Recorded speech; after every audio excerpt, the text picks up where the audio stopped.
দেব ও Subhashree জুটির comeback যেন বেশ ভালোই সাড়া ফেলেছে প্রেক্ষাগৃহে। সাড়া বলে ভুল হবে, বক্স অফিসে রীতিমতো ঝড় তুলেছে তাদের ধূমকেতু। 14ই আগস্ট মুক্তি পাওয়া এই ছবি মুক্তির আগে থেকেই অ্যাডভান্স বুকিং ছিল চোখে পড়ার মতো।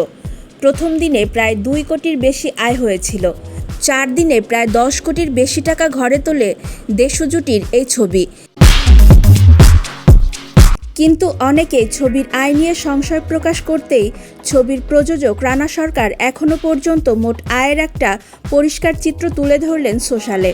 তিনি পোস্টে লিখলেন, ধূমকেতুর বক্স অফিস নিয়ে যাদের অঙ্ক কঠিন হচ্ছে তাদের জন্য কিছু তথ্য। প্রথম সপ্তাহে ন্যাশনাল মাল্টিপ্লেক্সে 23টি, মোট শো সংখ্যা 84টি। অন্য মাল্টিপ্লেক্স, ডাবল স্ক্রিন ও সিঙ্গেল স্ক্রিন মিলিয়ে 134টি। অতএব মোট শো সংখ্যা 473টি। ধূমকেতু 14ই আগস্ট রিলিজ হয়েছিল মোট 474টি শো নিয়ে। হিন্দি ছবি না চলায় শো বেড়ে হয়েছিল 556টি। সব মিলিয়ে ধূমকেতুর প্রথম সপ্তাহের বক্স অফিস থেকে আয় 15.24 কোটি। এটাই বাংলা ছবির সবচেয়ে আয় এখন পর্যন্ত।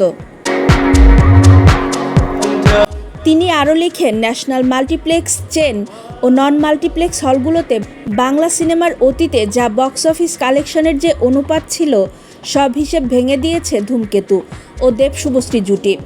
যারা NMC box office collection data নিয়ে লাফালাফি করছেন তাদের অনুরোধ, বাকি 134টি নন মাল্টিপ্লেক্স এবং সিঙ্গল স্ক্রিনের বক্স অফিস কালেকশন অনুমান করার চেষ্টা করতে পারেন, কিন্তু পারবেন না।